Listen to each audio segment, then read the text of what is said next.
Hello there, my name's Simon. I'm the founder behind AMS Velocity. And I'll ask you a question. Are your leads costing you more than $1 each? And if you're like me and you want to expand your business in a scalable, efficient and sustainable way, then there really is no better way to do that than by using the power and the distribution incredibleness of the internet. Now the problem is, internet marketing is actually the lowest converting medium ever made. And that's a bit scary. To be effective, you are going to need to be very, very efficient so that the people that visit your website and purchase can, of course, sustain, or the ones that may visit your website, may respond to your adverts, but maybe don't convert. In short, you're going to need to get your lead generation down as low as possible. And whilst every industry and every business is different, we typically achieve a lead generation around 20 cents and opt-ins around the $1 mark. So if you're paying more than that, then something is going wrong. So I put this video together just to explain where that might be and to show you how you can solve it. And at the end of this brief video, I think it's just about 10 slides long, we'll explain how you can get more information and how you can take your business through to the next level. So yes, we use Facebook advertising to generate leads. I know there are many other platforms out there. I can tell you absolutely nothing about them. In my experience, Facebook adverts have been the standout marketing platform for us and every client that we work with. So if you're open to using the power of Facebook, and they really are powerful, then please stick with me whilst I take you through the rest of this video. So why Facebook? There's three critical things I think is why Facebook stands out. Number one, personal messages.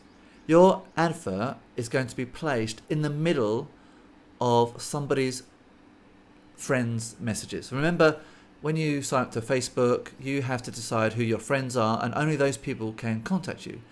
And Facebook very cleverly puts your message in amongst that stream of messages. So it gets read, it gets looked at.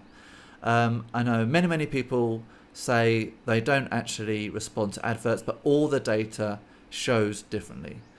Now remember that the most powerful adverts out there has always been advertorial adverts. If you ever purchased a magazine or a newspaper or even gone to the cinema, then you have seen advertorials. You may not have known it, but advertisers pay and produce content which is delivered and designed to look like normal content. That way it's perceived differently by the users.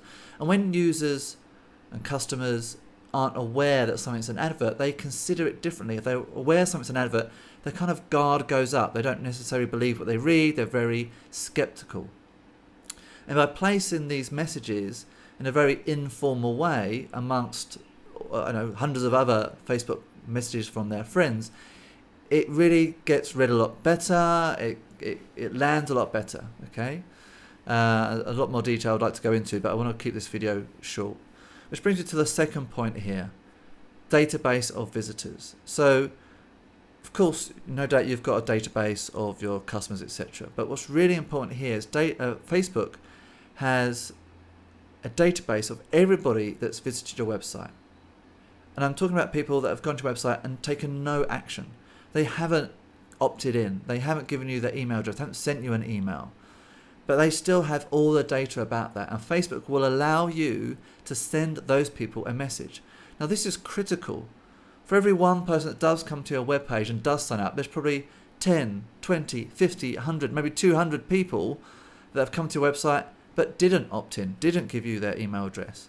But Facebook still allows us to communicate with those people, and that's really important. Now the third point is something that took me a long time to understand, and you're probably a lot smarter than I am, so hopefully you'll get this a lot quicker than I did. And no one ever explained this to me, so I had to work this out the hard way, and maybe it was a little bit thick here. But I need to think of Facebook not as an advertising platform, even though that's what it appears to be to me. So to me, advertising means you pay someone to put a message into some kind of shop window where you hope to attract a prospect or a customer. The more you pay, the bigger the advert or the more prominent the display, right?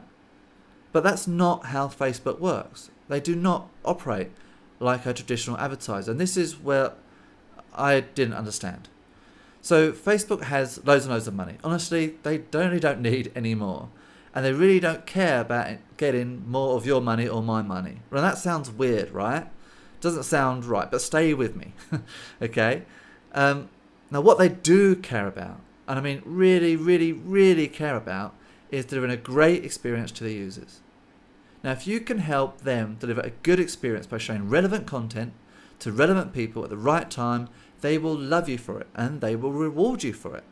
And the way they reward you is by charging fractions of a dollar to place your advert in front of them. Now, conversely, however, if you are not good at delivering good content to the right people, Facebook will punish you. And the way they punish you is by charging you lots of money for those adverts. Now, the result of this approach by Facebook, which I actually think is very clever, is a self-regulating platform where advertisers, that's you and me, are continually trying harder and harder and harder to deliver ever more relevant content to the right audience. And of course, this keeps Mr. Zuckerberg happy because it keeps all the users on Facebook happy because they're delivering relevant content. I'll just give you one more example to try and help demonstrate how serious they are about this. So at the end of every TV advert you get the classic product shot. Now, this is a really important shot because it educates the viewer what their products look like, and it helps their prospects remember what they are, so when they go to the shop there's a better chance of them buying it. It's a really important shot. Now, by contrast, Facebook does not even allow blatant product shots. Now think about that for a second. They know that pretty much every advertiser wants to do this, but they don't allow it. And the reason they don't allow it is because they don't think it necessarily improves their users' experience. So they've banned it. And I think that's a really good demonstration of how serious they genuinely are about delivering a great experience to their users.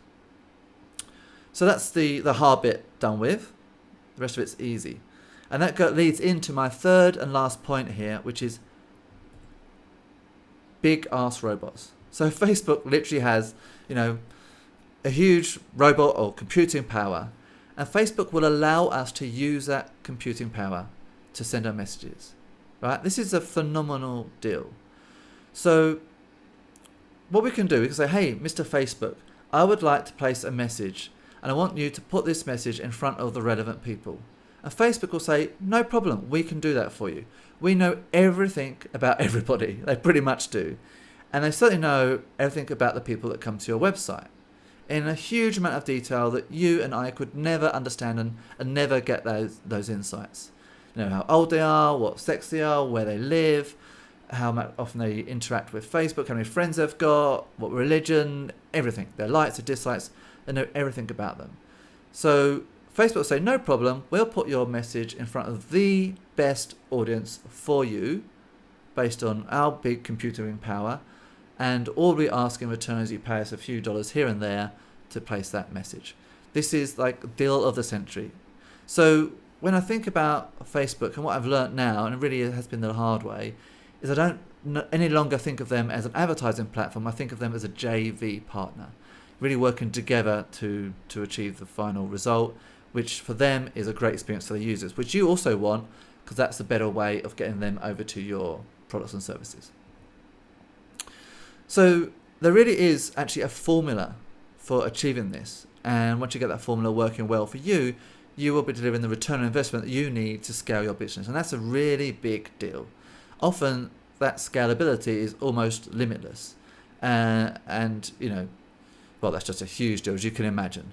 So let's take a look in brief terms what that formula is. So now I'm simplifying this slightly, but we've really identified 5 critical ingredients that make or break your marketing platform, and there probably aren't the things that you were expecting. So let's take a look at those. So number 1 is brand. Do you have the right logo, the right identity, the right messaging for that audience? A lot of people set up their logos on their websites before they even know who their customers really are. And there's a really good chance that messaging and design isn't right for that audience. So it may be time to rebrand. If you've done a good job of that, then great. That's a big asset and that's going to help you greatly. Next is your product funnel. Do you have a range of products from your gifts to products for prospects, which are low-cost items, to your low-cost, other sort of mid-range items, to your core services, all the way through to what I call catwalk piece, which is a high-ticket sort of luxury item. Do you have the marketing material you need, such as your landing page, your conversion pages, your autoresponders, and other material? Do you have your database? And perhaps the most important thing of all, have you segregated your database? Do you have different categories of your audiences? So I'm talking about people that have read your blogs, that have watched your videos, that visit your website the most amount of times, that have purchased products, that have looked at a product but maybe haven't gone ahead and actually purchased it. You need to have quite a sophisticated level and lots and lots of groups of different audience to help you make sure you put the right message in front of the right audience. It's really, really important, and Facebook really can help us with this. Now, you put those 5 things together and you put it into your business, and your rocket ship will blast away and you have a highly successful marketing campaign. Now, we find these 5 things to be so critical that we actually now do an audit with every customer that we work with to basically ascertain where they are across those 5 things. We do also look at some other critical things too, but it's really those 5 critical things. So if that's of interest to you, do contact us. So in fact, if you have any questions about this video, if you'd like to learn more about the audit, it's a £99 audit where we review your business and basically highlight where you're strong and perhaps where there's some space for improvement, or you'd just like to have a chat, then please look down further lower on this web page, click on the button, send us a message so we can talk and we can hopefully take your business through to the next level. So I hope you found that valuable. That's all from me, and I hope to work with you and speak with you again in the near future.